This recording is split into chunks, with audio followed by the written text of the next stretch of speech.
দাসে যোগ্য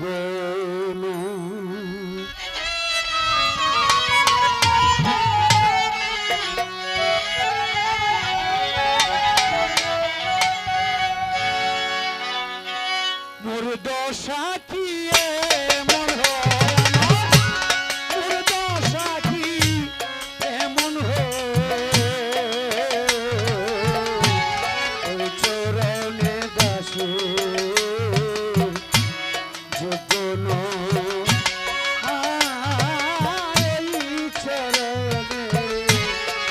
চরণে দাসে যোগ্য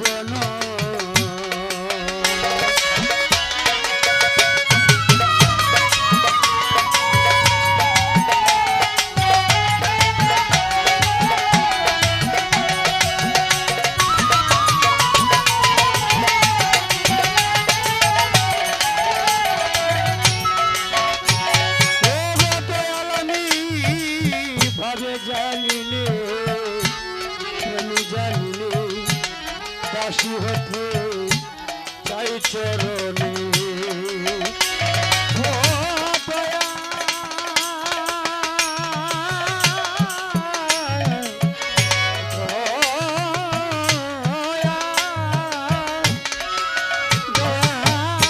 ভাবি জানিলে জানিলে দাসী হতে চাই চরণে তুমি ভাবি ভাবি রাখিলে মনে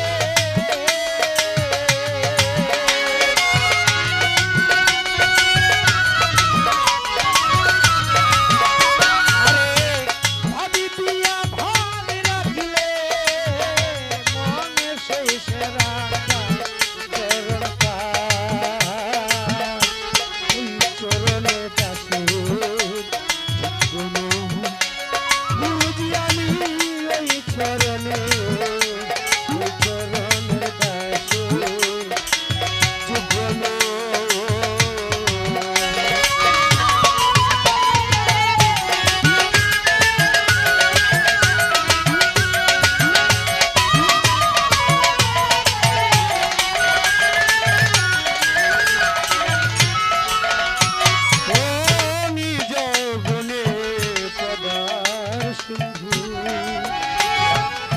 দিশায় দিল বন্ধু ও গুরুজি ও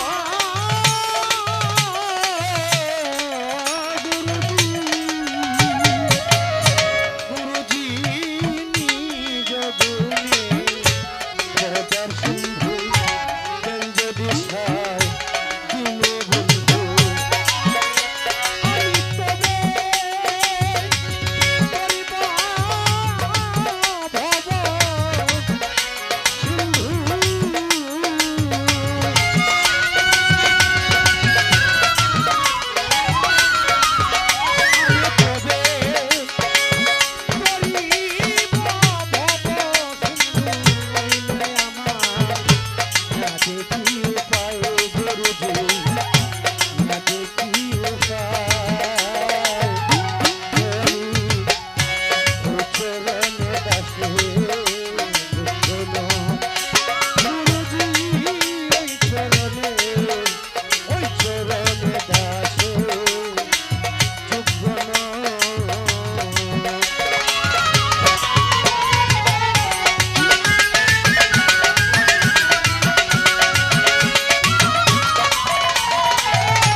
প্রভু চরণ ধুলিতে মানবী হলো হাইরে প্রহ্লাদ ছিল প্রভু চরণ ধুলিতে মানবী হলো কবিতার গানের মধ্যে লালন সাইজি তার গানের মধ্যে আসছে প্রহল্লা, কেউ বলতেছে যে অহল্লা। আসল শব্দ দুটাই সঠিক। এই প্রহ্লাদ পাত্র রূপ ধারণ করার কারণ হইল এই প্রহ্লাদ স্বামী ছিল গৌতম মুনি। গৌতম মুনি তৎকালীন সময়ের মধ্যে একজন বিখ্যাত একজন দেবতা ছিল। গৌতম মুনি যখন রবের নাম সাধন করার জন্য বা ধ্যান সাধন করার জন্য ওনার ধ্যানে বসতে যজ্ঞ করার জন্য গেলেন, তখন তার একজন শিষ্য ছিল। এই শিষ্যটার নাম হইল দেবরাজ ইন্দ্র। এই ইন্দ্র কি করছে যে কবর ভাইসা আমার গুরুজিতে এখন আর বাসার মধ্যে নাই, হ্যাঁ আমার গুরুজি তো ধ্যানে মগ্ন। এই দেবরাজ ইন্দ্র কি করলো, তার গুরুজির গৌতম মুনির একবারে হুবহু রূপ ধারণ করে এই গৌতম মুনির বাসার মধ্যে আসছে। আয়সা বলতেছে গৌতম মুনির স্ত্রীকে প্রহ্লাদকে বলতেছে, আমি তোমার সঙ্গে এখন সহবাস করব। এখন এই যে প্রহ্লাদ তার স্বামী যে দৃশ্যটা ওনার কাছে আর্জি জানাইছে, তাহলে স্বামীর কথা তো সে অমান্য করতে পারবে না। পারবে কি?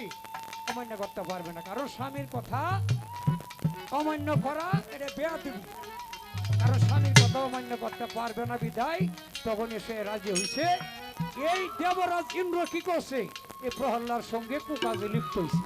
কুকাজে লিপ্ত হওয়ার পরে তার স্বামী যে ছিল গৌতম মুনি, উনা কি করছে, বাড়ির মধ্যে আসছে আইসা দেখতেছে তার স্ত্রী এই যে প্রহ্লাদ শরীরে কাপড় এবং মাথার চুল এলোমেলো হয়ে গেছে। তখন জিজ্ঞাসা তোমার মাথার চুল হ্যাঁ আওলা কেন, তোমার কাপড়ের শরীরের অবস্থা এটা এই এরকম দেখা যাচ্ছে কেন? তো প্রহ্লাদ বলতেছে আপনারা কিছুক্ষণ আগে আমার সঙ্গে সহবাস করে গেছে। তখনই বলতেছে কি করে, আমি গেছি যজ্ঞ করার জন্য আর আমি আসছি তোমার সঙ্গে সহবাস করার জন্য। হ্যাঁ প্রহ্লাদ বলতেছে আপনি তো এইমাত্র গেলে, আপনি তো আমার সঙ্গে সহবাস করেন, এখন বলতেছেন আমার মাথার চুল এলোমেলো কেন, শরীরের অবস্থা এমন এলোমেলো অবস্থা কেন দেখা যাচ্ছে? তখন এই বিষয়টা বুঝেছে।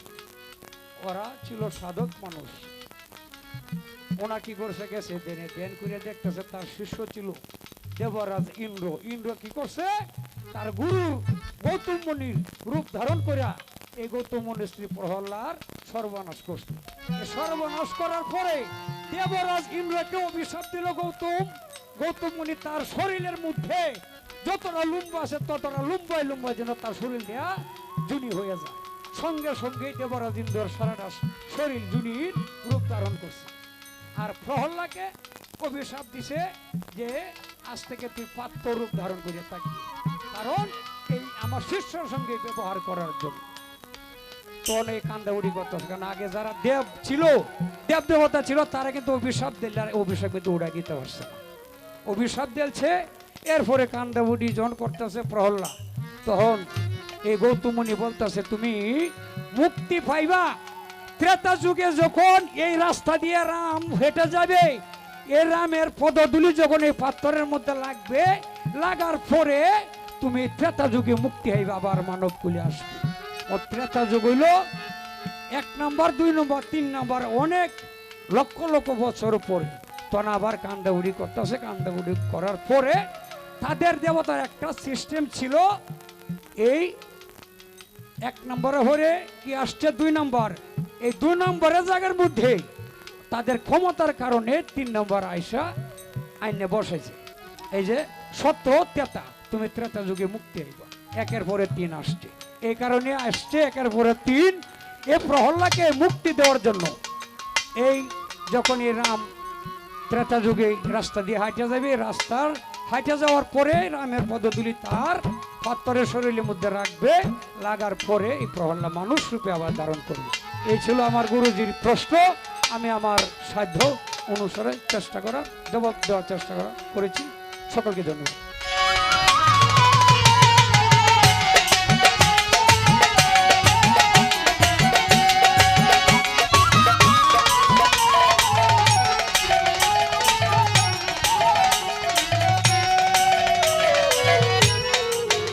যাই হোক, আমি আর একটা গান করি, তারপর